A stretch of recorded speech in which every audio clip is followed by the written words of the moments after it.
வணக்கம் கைஸ். எக்ஸாம்க்கு எல்லாரும் ப்ரிப்பேர் பண்ணிட்டு இருக்கீங்கன்னு நம்புறேன். ஸோ எக்ஸாம்க்கு ப்ரிப்பேர் பண்ணிட்டே இருப்போம், நம்ம கரெக்டான பாத்துல தான் போயிட்டு இருப்போம். பட் ஆனால் நமக்கு சில நேரங்கள் வந்து ரொம்ப எம்டியா ஃபீல் ஆகும், நம்ம சரியா பண்றோமா அப்படின்ற மாதிரி டவுட் வரும். ஸோ அந்த டைம்ல நம்ம என்ன பண்ணலாம் அப்படின்னு பாருங்களேன். அடுத்து 2026 எக்ஸாம்க்கு வி ஹாவ் எனஃப் டைம், போதுமான அளவுக்கு நேரம் இருக்கு.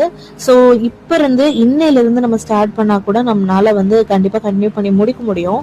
ஸோ என்ன பண்றீங்க அப்படின்னா கொஞ்சம் அழகா பிளான் பண்ணுங்களேன். நாளைக்கு என்ன படிக்கணும்ன்றத இன்னைக்கு நைட் பிளான் பண்ணுங்க. ரொம்ப பெரிய பிளான் போட்டா அது சக்சஸ் ஆகாதப்போ, நம்ம படிக்க முடியாத சுச்சுவேஷன் வரப்போ நமக்கு வந்து நம்ம மேல இருக்க கான்ஃபிடன்ஸ் கண்டிப்பா லோ ஆயிடும்.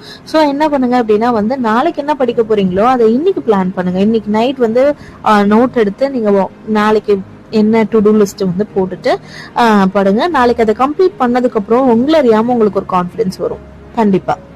எக்ஸாம் ப்ரிப்பரேஷன் டைம்ல உங்களுக்கு ஏதாவது டவுட் இருந்து இல்ல ஏதாவது கிளாரிஃபிகேஷன் தேவை அப்படின்னா வந்து மறக்காம கமெண்ட் பண்ணுங்க.